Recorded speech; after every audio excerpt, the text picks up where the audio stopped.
Magandang araw, class! Tayo ngayon ay nasa quarter 2, week 7 ng Pilipino. Ang ating aralin ay tungkol sa pagbasa at pagbilang ng pantig.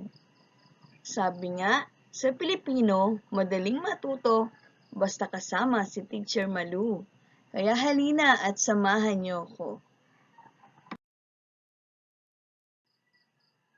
Sa araling ito, inaasahang makikilala mo ang mga tunog na bumubuo sa pantig ng mga salita at mabibilang ang mga pantig ng salita.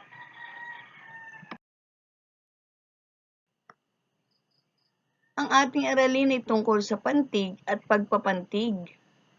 Ang galaw ng iyong bibig, seltik ng dila na may kasabay na tunog ng lalamunan o walang antalang bugso ng tinig sa pagbigkas ng salita ay pantig. Pagpapantig naman ang tawag sa paghahati ng salita sa pantig o mga pantig. Ang pagpapantig ng mga salita ay makatutulong sa pagbaybay nito ng wasto. Halimbawa, ang salitang aklat. Kapag ating ipinantig, magiging aklat, nahahati ang mga salita. Ang salitang dalaga naman, magiging dalaga. Kung paano siya ay nahati, yun ang bilang ng kanyang pantig. At ang salitang paru-paro, pag hinati nyo yan, paru-paro.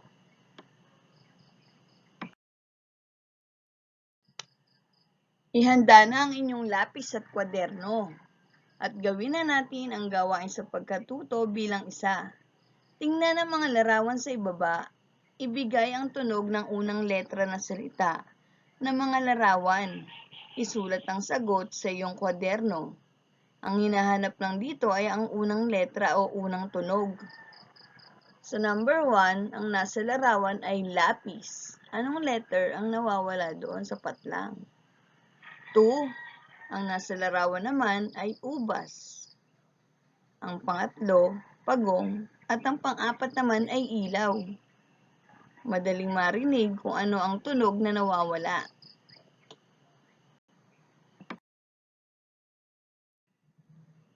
Gawain sa pagkatuto bilang 2. Sabihin o bigkasin ang tunog na bumubuo sa pantig ng bawat salita. Pagkatapos, isulat sa bawat puwang ang bawat pantig ng mga salita. Gawin ito sa iyong kwaderno. Para sa letter A, ang ating salita ay bola. Kapag ginawa niyo yung pantig o pinaghiwalay niyo ang salita nila, magiging bo, may dash, tapos la. Ganon din ang mga susunod na salita. Susi, kapote, kabayo, at buwan.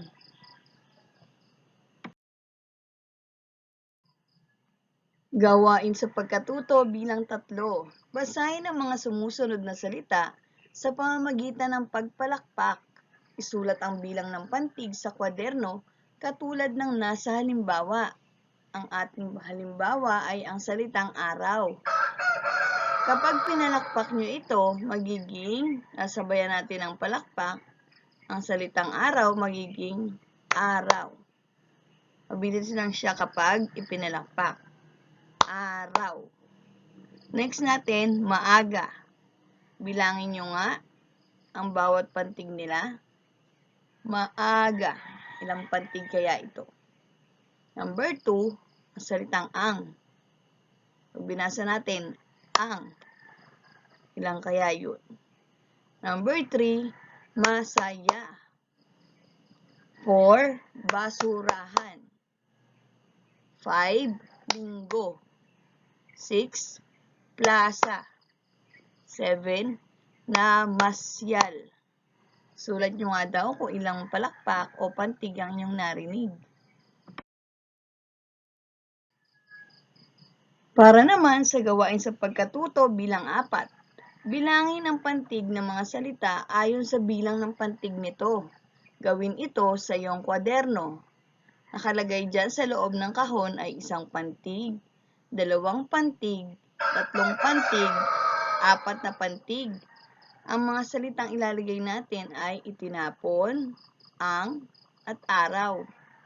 Saan kaya kabilang ang salitang itinapon? Bilangin nga daw natin ang pantig sa pamamagitan ng pagpalakpak. Itinapon. Saan kaya siya ilalagay na kahon? Ang sumunod naman, ang salitang ang. Pag pinalakpak natin ito, ang. At ang pangatlong salita ay araw.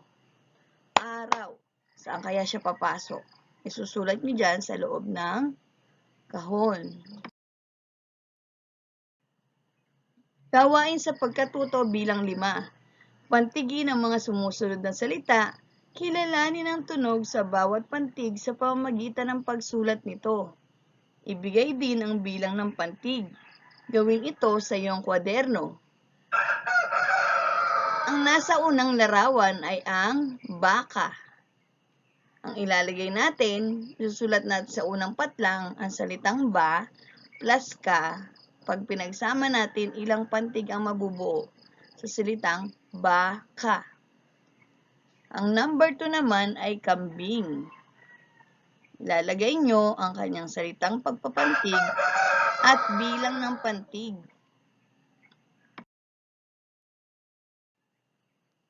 Ang sumunod na salita ay kabayo. Pagpapantig ng salitang kabayo, kabayo. Ilang pantig kaya ito? Para naman sa manok, manok. Susulat nyo po dyan sa kanyang patlang. At ilang pantig kaya ang inyong narinig? Para naman sa salitang palaka, paano siya hatiin? At ilang pantig din ang inyong narinig? Palaka. Yan, kung natutunan nyo kung paano ginagawa ang pagpapantig ng mga salita, binabati ko kayo. Sana ay may natutunan kayo. Maraming salamat at hanggang sa muli.